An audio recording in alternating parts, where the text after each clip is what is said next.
ओम श्री गणेशाय नमः। वागर्थाविव संपृक्तौ वागर्थप्रतिपत्तये जगतः पितरौ वन्दे पार्वती परमेश्वरौ। श्रीमद्भागवत महापुराण नवम स्कंध 19वां अध्याय ययाति का गृह त्याग। ओम नमो भगवते वासुदेवाय। श्रीशुक उवाच सैत्थमाचरन् कामान् स्त्रैणोपहनवमात्मनः बुद्ध्वा प्रियायै निर्विण्णो गाथामेतामगायत। शृणु भार्गव्यमूं गाथां मदविधाचरितां भुवि धीरा यस्यानुशोचन्ति वने ग्रामनिवासिनः। श्री सुखदेव जी कहते हैं, परीक्षित, राजा ययाति इस प्रकार स्त्री के वश में होकर विषयों का उपभोग करते रहे। एक दिन जब अपने अधः पतन पर दृष्टि गई तब उन्हें बड़ा वैराग्य हुआ और उन्होंने अपने प्रिय पत्नी देवयानी से इस गाथा का गान किया। भृगुनंदिनी, तुम यह गाथा सुनो। पृथ्वी में मेरे ही समान विषयी का यह सत्य इतिहास है। ऐसे ही ग्रामवासी विषयी पुरुषों के संबंध में वनवासी जितेंद्रिय पुरुष दुख के साथ विचार किया करते हैं कि इनका कल्याण कैसे होगा। एक था बकरा, वह वन में अकेला ही अपने को प्रिय लगने वाली वस्तुएं ढूंढता हुआ घूम रहा था।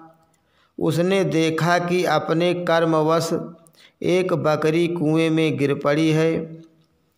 वह बकरा बड़ा कामी था। वह सोचने लगा कि इस बकरी को किस प्रकार कुएं से निकाला जाए। उसने अपने सींग से कुएं के पास की धरती खोद डाली और रास्ता तैयार कर लिया। जब वह सुंदरी बकरी कुएं से निकली तो उसने उस बकरे से ही प्रेम करना चाहा। वह दाढ़ी मूछ मंडित बकरा हृष्ट पुष्ट जवान, बकरियों को सुख देने वाला, विहार कुशल और बहुत प्यारा था। जब दूसरी बकरियों ने देखा कि कुएं में गिरी हुई बकरी ने उसे अपना प्रेम पात्र चुन लिया है, तब उन्होंने भी उसी को अपना पति बना लिया। वे तो पहले से ही पति की तलाश में थीं। उस बकरे के सिर पर कामरूप पिशाच सवार था। वह अकेला ही बहुत सी बकरियों के साथ विहार करने लगा और अपनी सब सुध बुध खो बैठा। जब उसकी कुएं में से निकाली हुई प्रियतमा बकरी ने देखा कि मेरा पति तो अपनी दूसरी प्रियतमा बकरी से विहार कर रहा है, तो उसे बकरे की यह करतूत सहन नहीं हुई। उसने देखा कि यह तो बड़ा कामी है, इसके प्रेम का कोई भरोसा नहीं है और यह मित्र के रूप में शत्रु का काम कर रहा है। अतः वह बकरी उस इंद्रिय लोलुप बकरे को छोड़कर बड़े दुख से अपने पालने वाले के पास चली गई।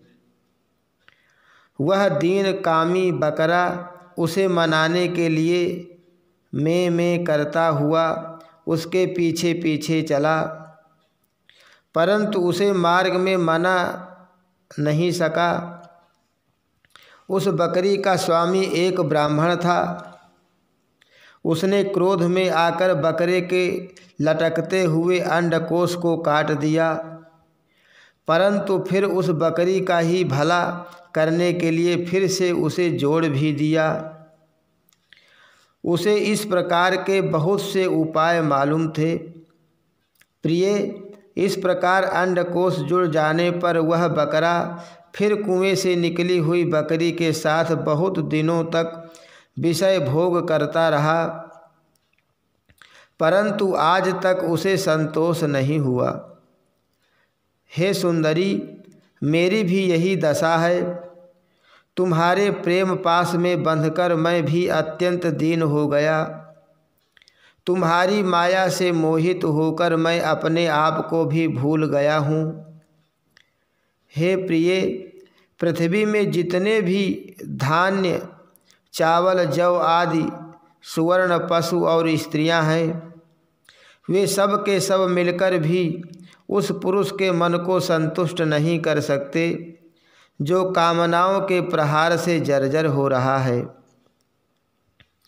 विषयों के भोगने से भोग वासना कभी शांत नहीं हो सकती, बल्कि जैसे घी की आहुति डालने पर आग और भड़क उठती है, वैसे ही भोग वासनाएं भी भोगों से प्रबल हो जाती हैं। जब मनुष्य किसी भी प्राणी और किसी भी वस्तु के साथ राग द्वेष का भाव नहीं रखता, तब वह समदर्शी हो जाता है तथा उसके लिए सभी दिशाएं सुखमयी बन जाती हैं। विषयों की तृष्णा ही दुखों का उद्गम स्थान है। मंद बुद्धि लोग बड़ी कठिनाई से उसका त्याग कर सकते हैं। शरीर बूढ़ा हो जाता है, पर तृष्णा नित्य नवीन ही होती जाती है। अतः जो अपना कल्याण चाहता है, उसे शीघ्र से शीघ्र इस तृष्णा भोग वासना का त्याग कर देना चाहिए। और तो क्या, अपनी माँ, बहन और कन्या के साथ भी अकेले एक आसन पर सटकर नहीं बैठना चाहिए। इंद्रियां इतनी बलवान हैं कि वे बड़े बड़े विद्वानों को भी विचलित कर देती हैं। विषयों का बार बार सेवन करते करते मेरे 1000 वर्ष पूरे हो गए, फिर भी क्षण प्रति क्षण उन भोगों की लालसा बढ़ती ही जा रही है। इसलिए मैं अब भोगों की वासना तृष्णा परित्याग करके अपना अंतःकरण परमात्मा के प्रति समर्पित कर दूंगा और शीत उष्ण सुख दुख आदि के भावों से ऊपर उठकर अहंकार से मुक्त हो हरिणों के साथ वन में विचरूंगा। लोक परलोक दोनों के ही भोग असत हैं, ऐसा समझकर न तो उनका चिंतन करना चाहिए और न भोग ही समझना चाहिए कि उनके चिंतन से ही जन्म मृत्यु रूप संसार की प्राप्ति होती है और उनके भोग से तो आत्मनाश ही हो जाता है। वास्तव में इनके रहस्य को जानकर इनसे अलग रहने वाला ही आत्मज्ञानी है। परीक्षित, ययाति ने अपनी पत्नी से इस प्रकार कहकर पूर्व की जवानी उसे लौटा दी और उससे अपना बुढ़ापा ले लिया। यह इसलिए कि अब उनके चित्त में विषयों की वासना नहीं रह गई थी। इसके बाद उन्होंने दक्षिण पूर्व दिशा में द्रुह्य और दक्षिण में यदु, पश्चिम में तुर्वसु और उत्तर में अनु को राज्य दे दिया। सारे भूमंडल की समस्त संपत्तियों के योग्यतम पात्र पूर्व को अपने राज्य पर अभिषिक्त करके तथा बड़े भाइयों को उसके अधीन बनाकर वे वन में चले गए। यद्यपि राजा ययाति ने बहुत वर्षों तक इंद्रियों से विषयों का सुख भोगा था, परंतु जैसे पाँख निकल आने पर पक्षी अपना घोंसला छोड़ देता है, वैसे ही उन्होंने एक क्षण में ही सब कुछ छोड़ दिया।